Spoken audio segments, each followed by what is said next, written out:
Goa capital నుంచి 60 కిలోమీటర్ల దూరంలో ఉన్న మహావీర్ అభయారణ్యంలో ఆ మహాదేవుడు కొలువై ఉన్నాడు.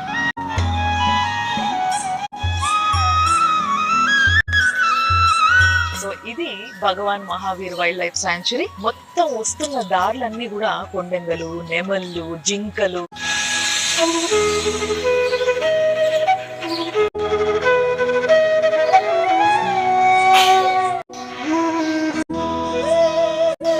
గోవాలున్న ఎన్నో గుళ్ళల్లా ఈ గుడి అత్యంత ప్రాచీనమైనదనమాట. ఈ గర్భగుడి ఏదైతుందో ఇది తూర్పు ముఖానుంది. దానివల్ల పొద్దున సూర్యోదయం కాగానే సూర్యకాంతులు డైరెక్ట్ గా లోపల స్వామి మీదనే పడుతుంటాయి.